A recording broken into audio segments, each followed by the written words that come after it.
Hi, and welcome to Your Truth Explored, the podcast where we unpack your truths to bring clarity, understanding, and insight into what lies ahead.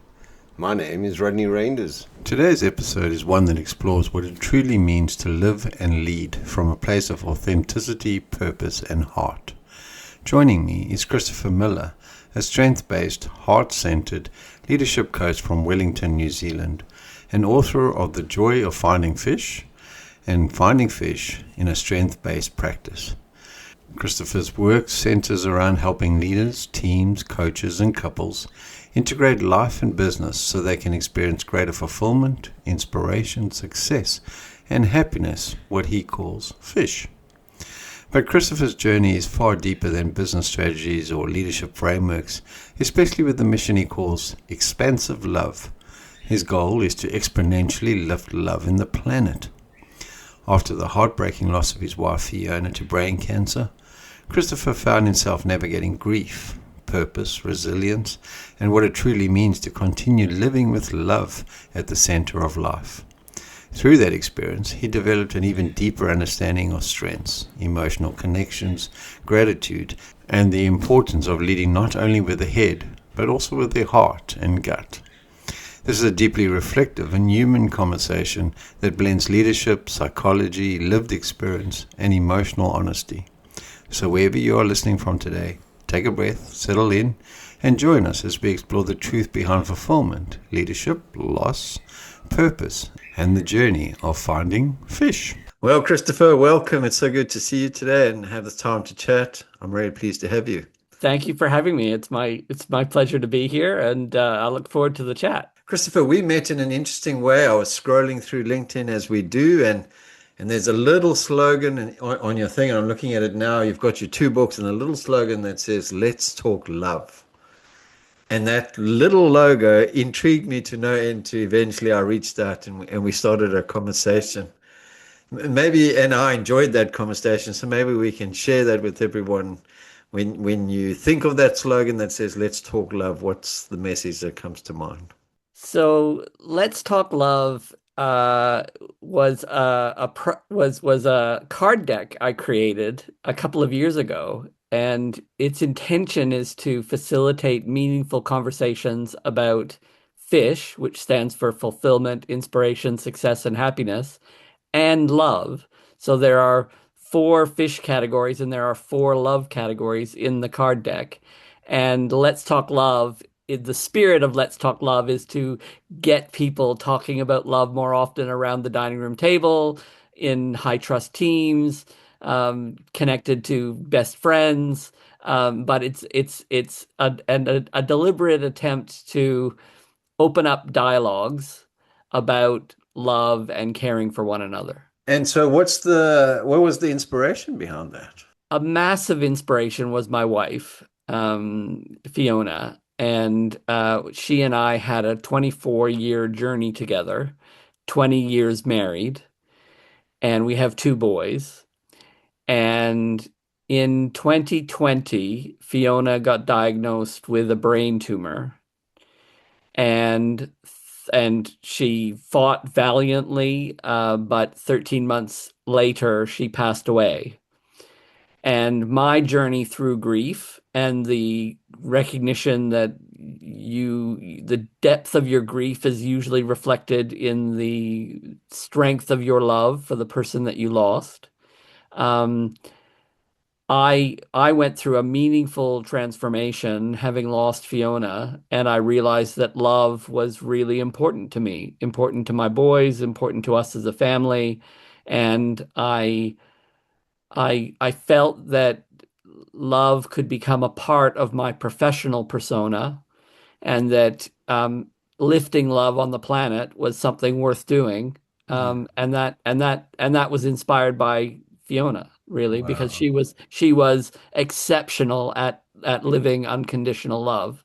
We had a very um, beautiful relationship, and she was exceptional at offering, giving, and receiving unconditional love. And so that leads me to these two questions, and maybe we can tackle them one at a time. But you talk about this global movement of love, which I'd like to come back to. But if we can touch on What do you feel gave you the bravery to lean into what some might say is a traumatic loss and find such a healthy message in there? What do you think was the key to that? I couldn't do it any other way, if I'm honest. I felt compelled.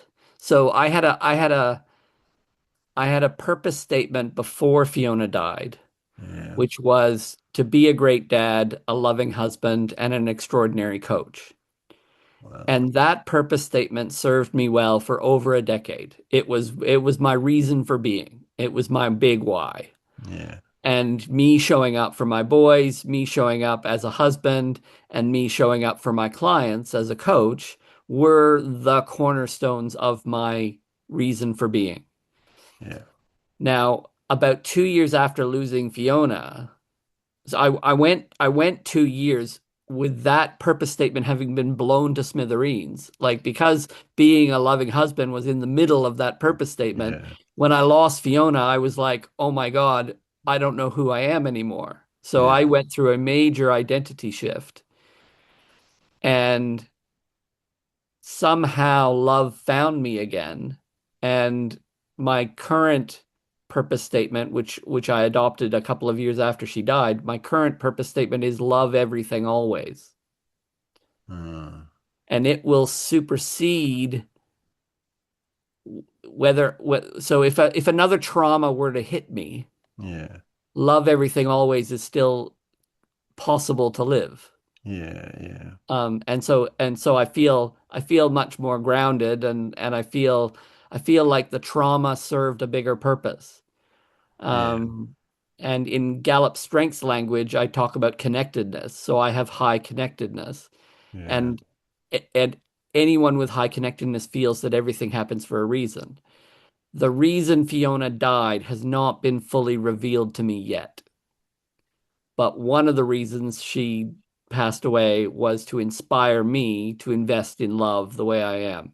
And I wonder if, if I could just piggyback of that, and if you're a listener and you're listening and you go, I've got a few raw deals, or a few of the cards went the wrong way, or that mission statement, that sort of stake in the ground, that goal, that sort of guide, if you will.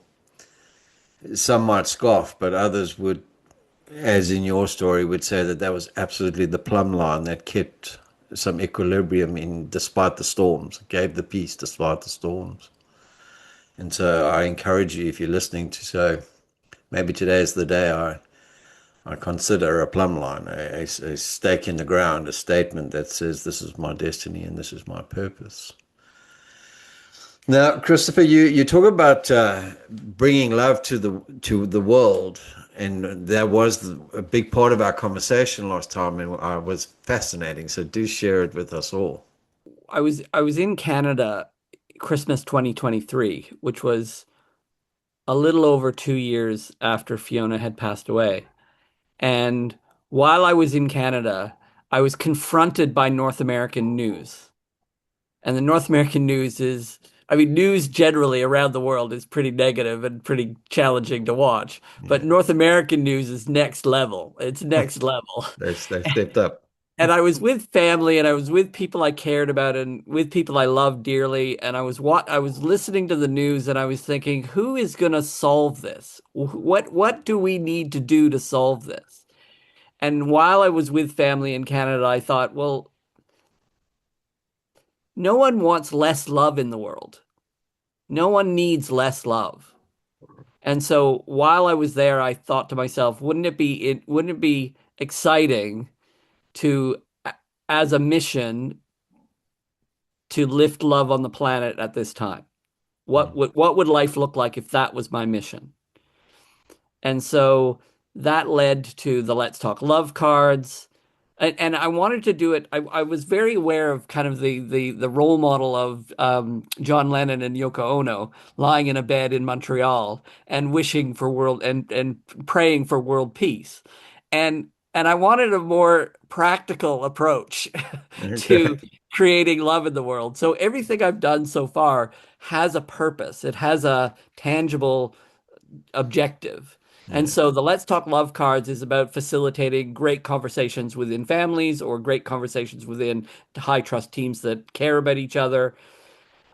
I've launched my own podcast called the Expansive Love Dialogues, and the Yeah. Expansive Love Dialogues invites two or more people onto the show to talk about the power of their partnership and why they care about each other.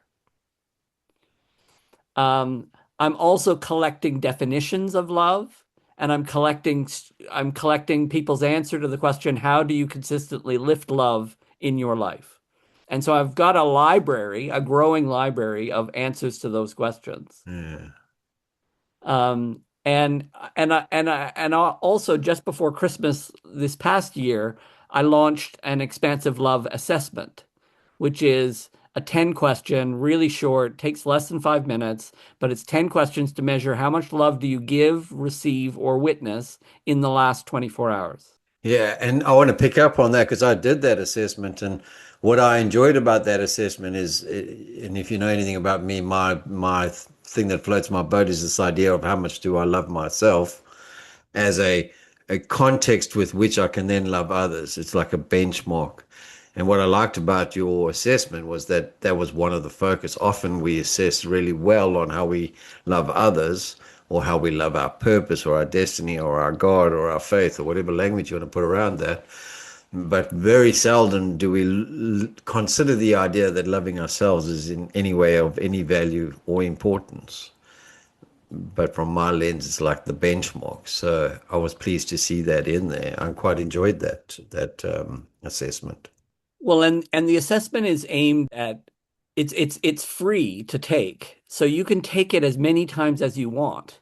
And the point is to identify what does a really loving day look like? And what does a really bad day look like? Why are the scores different? And what differentiates a really loving day or a day full of love compared to a day when you are maybe alone or maybe you don't have a relationship with yourself that is as positive as it could be. Yeah. So it's intended, the assessment is intended to give you clues to actually go, okay, that's what I could do differently. If I do more of that, I get more love in my life. It's an awareness tool that which seems to be the language of late. Like there's a lot of language around awareness and the value of awareness. But what I'm liking about that model, that tool, was that there wasn't no measuring stick. So it was just an awareness piece. This is what a loving day looks like, and this is what a grumpy day looks like. And now I've got choice. Can I introduce more elements of a loving day, or am I going to like, engage in the grumpy version of that day? And Not and good or bad.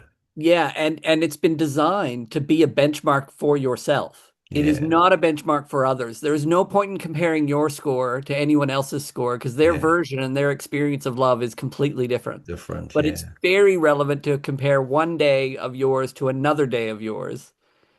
yeah. That's consistent because it's the same brain and the same heart assessing how they're experiencing love. And so, what is the message when you are inspired by lift love in the world? What's the encouragement you have to a Rodney that you meet on the street to go, what is one action Rodney can do today that intrinsically adds to that mission? That's a great question. Um, it would start with an awareness of love. So Rodney, how do you experience love? How do you prefer to experience love? And that can be framed in love given, love received, love witnessed, as it's from within the assessment. But in conversation with you on the street, if I'm just talking to a stranger, it would be, well, how does love show up for you? Yeah, Like why does it show up differently for you than it does for me? And why is yeah, that meaningful? And have you even asked yourself how love shows up? yeah. Have you That's ever excellent. have you ever asked that question? Because most people know love is in their life, but they're not consciously aware of it. They're not Yeah, consciously aware of the qualitative features of it, yeah. I like that. Yeah, right? So for your relationship with your peers, your relationship with your family, your relationship to your work, where does love show up most? and it's not good or bad. It's just interesting. do we not have that answer? Does the Rodney on the street not have that answer because men don't talk about it, or what's the hurdle that we need to remove?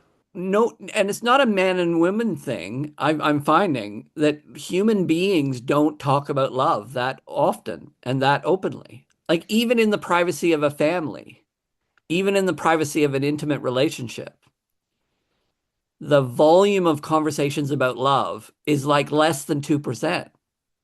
Mm. People say I love you Yeah, all yeah. the time, but they don't have a qualitative conversation about love. So if you had to take a stab at it, what do you why? What's the why behind that reality? I think there's a little bit of mystery. I think there's a little bit of unknown. I think everybody's aware that love is powerful, and maybe we shy away from vulnerable conversations about love. Yeah, And we are we are reluctant to put our colors on the mast and actually say, "Oh, that's my version of love." mm. Right? That takes courage. And I've been through a massive journey of courage in Fiona's illness, losing her, the grief, having I had a big word for over a year, which was courage, and then overnight it changed to love, and that has been my big word ever since. Yeah, And so for me professionally, I mean, I'm a business coach and an executive coach, yeah, and I'm advocating love. So the integration of that for me professionally is hasn't been easy. yeah. Because it's not the go-to discussion, is it? No. And so maybe if you're listening, I want to encourage you that maybe today's the day you have a conversation around love, even if it starts with a conversation with yourself. In fact, it probably I would encourage that be the first conversation because when we're brave enough to consider the language with which we consider love, what Rodney sees for as Rodney, how Rodney loves Rodney, is that there's a lot of telling information in that answer, isn't there? Well, and it encourages you to be brutally honest. Like, why would you lie about love? Why would you Yeah, lie about the way you love yourself? yeah, Like, what purpose does fudging the truth serve? yeah. So if you're really honest with yourself, how do you experience love? How do you show yourself some care? I guess the next question then is what is the cost of continuing blissfully unaware? What are we losing out on? I think awareness alone lifts the love dial. So just by becoming aware, just by having richer conversations about love, just by becoming a little more self-aware on the way you self-care and the way you invest in yourself, that alone moves the needle in terms of the amount of love you're experiencing. And that creates a better life. So Yeah, the cost of staying in this, the cost of living in ignorance is the amount of love in your life doesn't change. yeah, You have chosen, and probably on a bad day, your love goes down. yeah, yeah. How do we navigate this idea that love, and especially love for ourselves, is the problem? It's because we all love ourselves that there's no integrity in relationships, or because I am Rodney's looking out for Rodney. So how do we navigate that message where that's not the message? That's not love. That's arrogance. That's pride. That's everything else but love. And true love is a place where there is integrity, where there is relationships, and there is foresight and consequence and all those good things. How do we change the message behind that? I think we need a broader repertoire of what love is and how we describe love. So love in kindness, love in compassion, love in teamwork, love in leadership.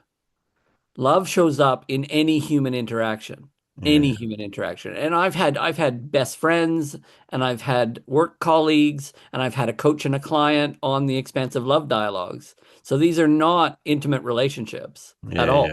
yeah, yeah, These are people who genuinely care about each other. And the way they describe love opened up my eyes Like my vocabulary for what love is way bigger now than before I started the Expansive Love dialogues. Yeah. And so I think some of the energy you describe around your ego and selfish behavior, I think the the effort to care about another living thing, whether it's a pet or a best friend or a someone in your life, members of your family, right? The act of loving, which is an action. It's an action. You have to act into loving. Yeah. It's not something that just sits in the background. And so your willingness to be kind, your willingness to be compassionate, your willingness to do nice things for the people you care about is you dropping the ego and actually going, okay, that's how love shows up. Yeah. Yeah. And the way you love yourself from that point of view is to acknowledge the loving things you have done for others and give yourself a virtual pat on the back. I like that idea of love being a verb, like it's an action. It's a process. How do I transition it from this idea to a practical step? I guess you could apply your tools. I guess that's one way. Huh? Love as a philosophy or love as a an energy is very difficult to articulate. Like it's very difficult to put your finger on, well, what is love? Like Yeah. that, and it's been interesting. I've collected over 100 definitions of love, and they're all different and they're all correct. Yeah, They're that's right. all accurate, right? Like I think Mm, there's 8 billion of us on the planet, and there's 8 billion versions of what love is, that's right. right? But And they're all everybody correct. knows it's connected to a higher, to a source Mm, energy that is yeah. very powerful and very consistent. Yeah.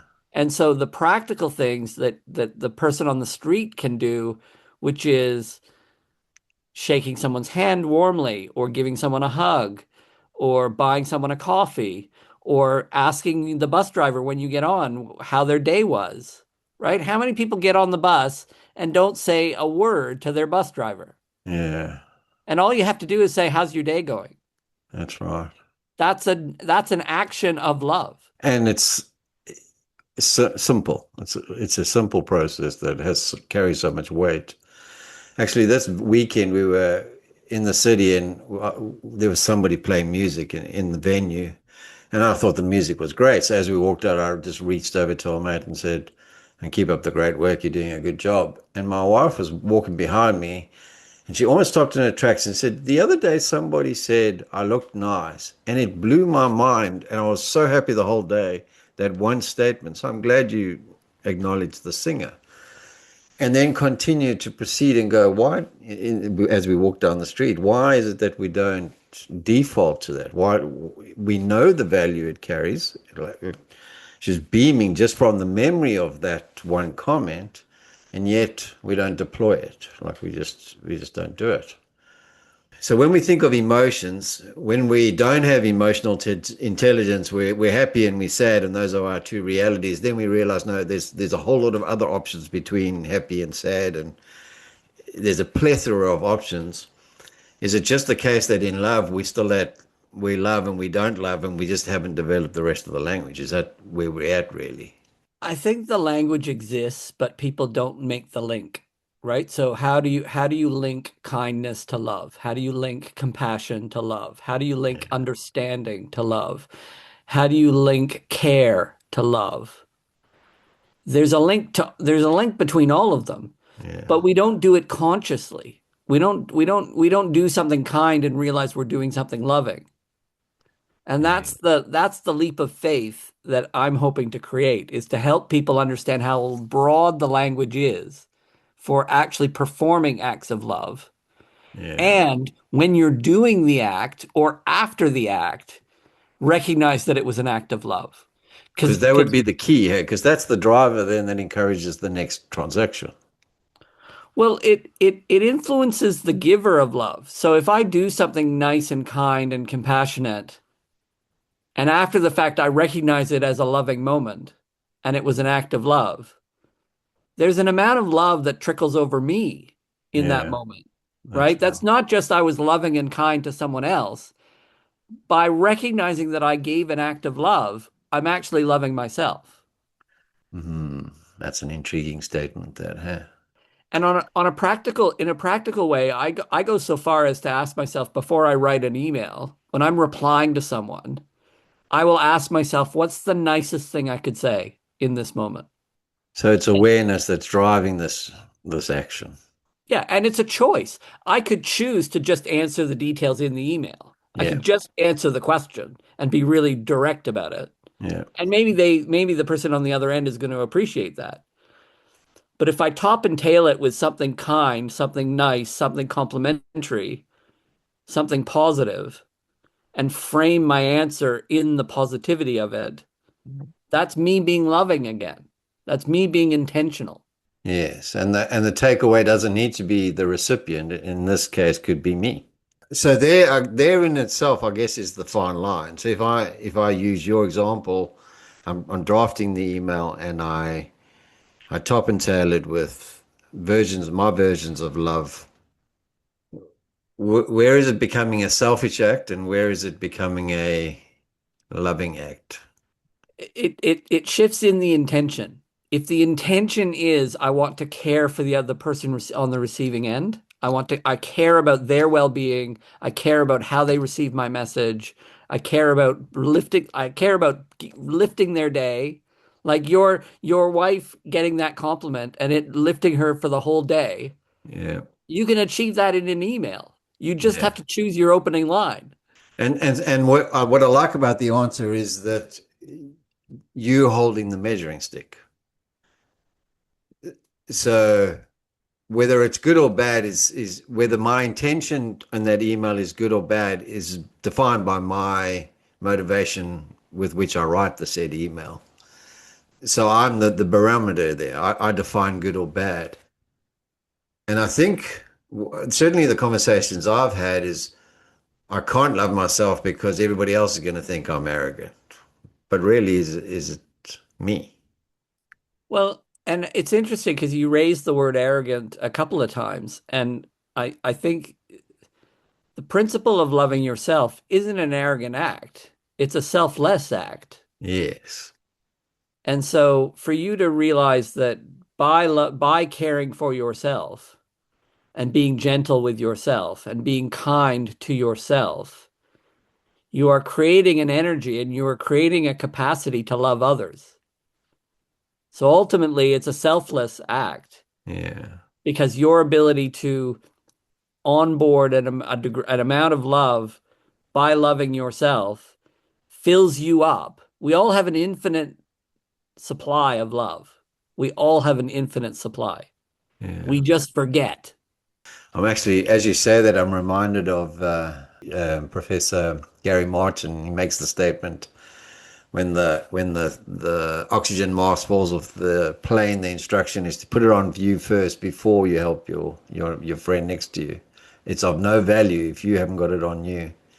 And whilst we understand that academically in a practical term like that, when we apply that metaphor to self-care or self-love, it's not as simple a transfer, but it should be.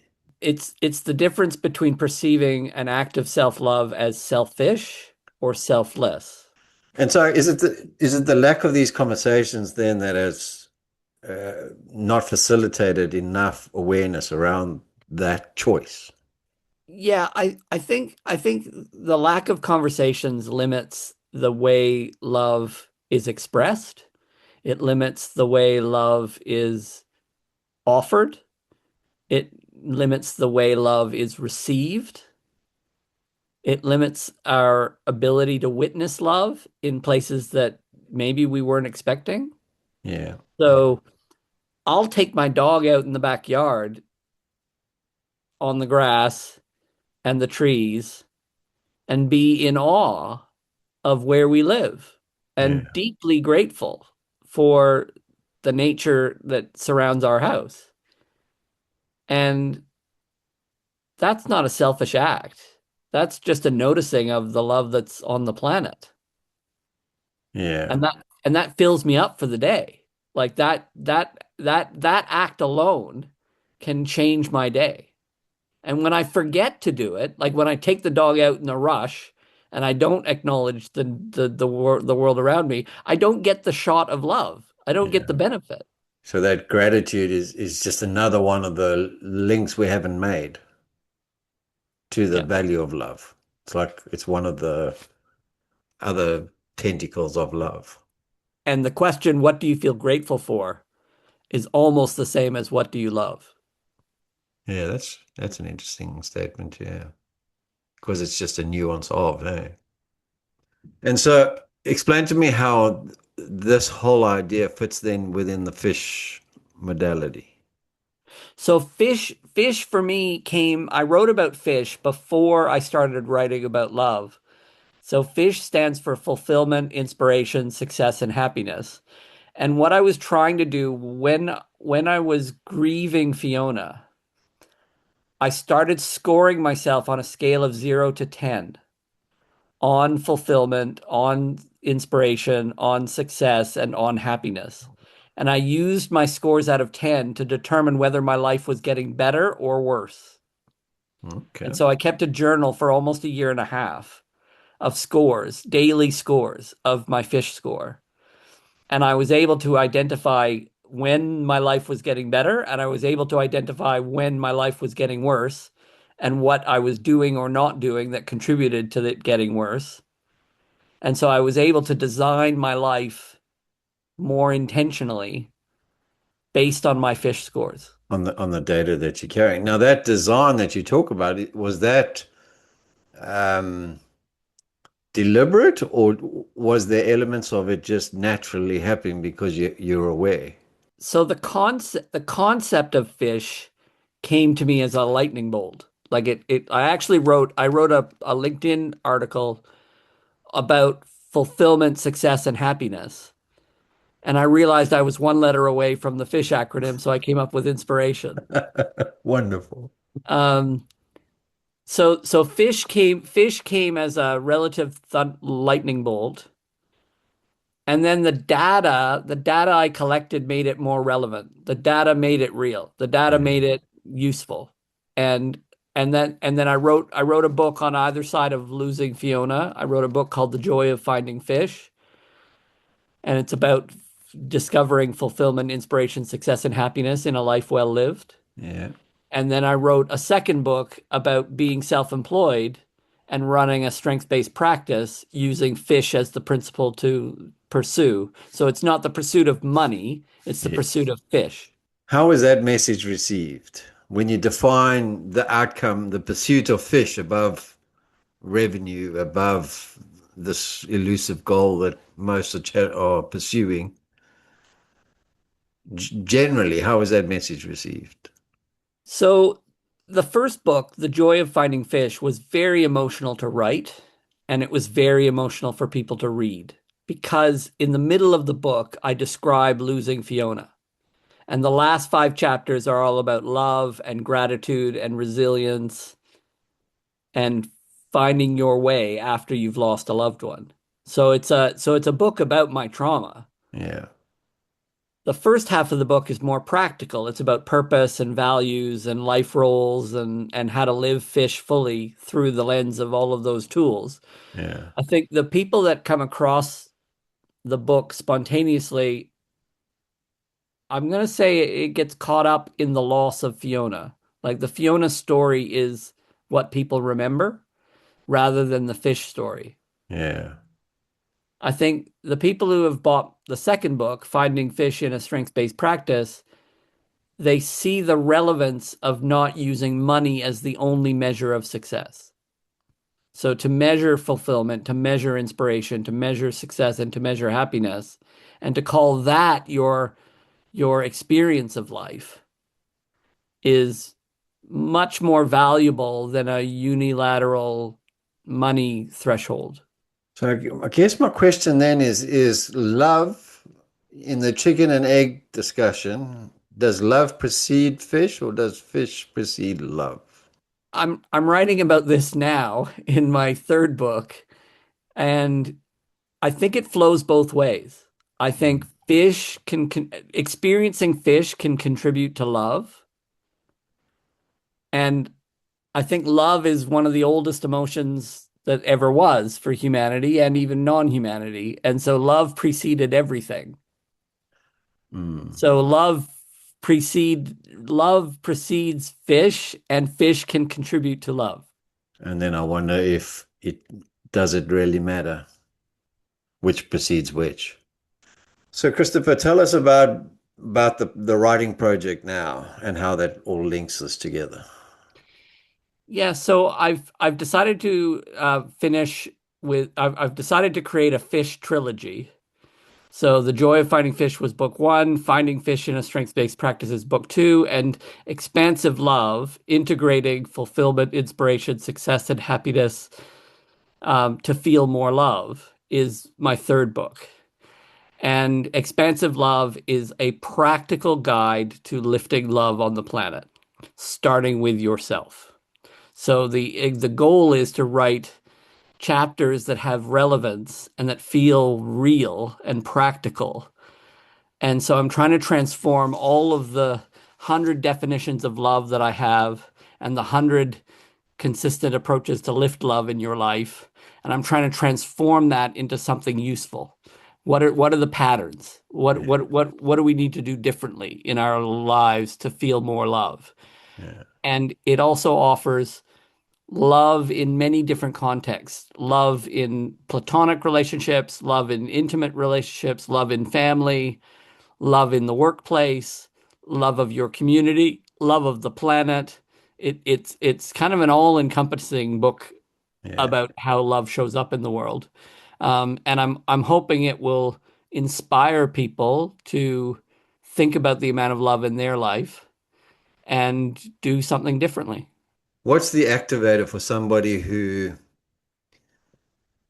struggling, who goes, I don't see it, I can't find any love?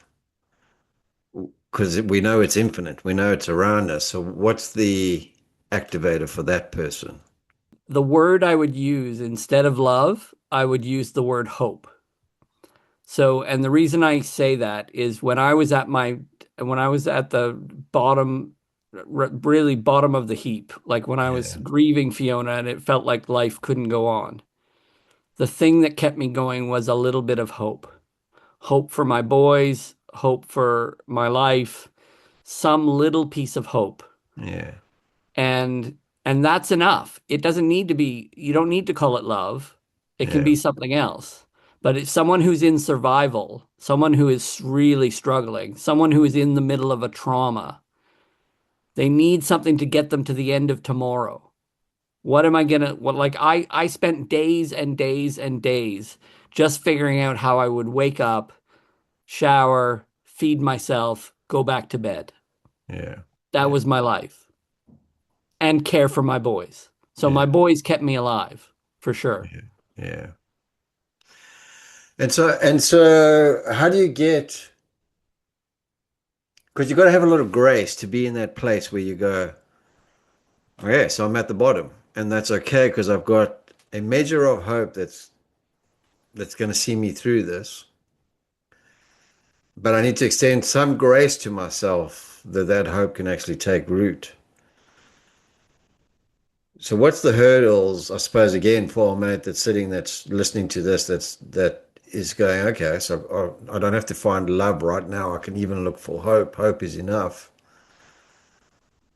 What is the message to that person?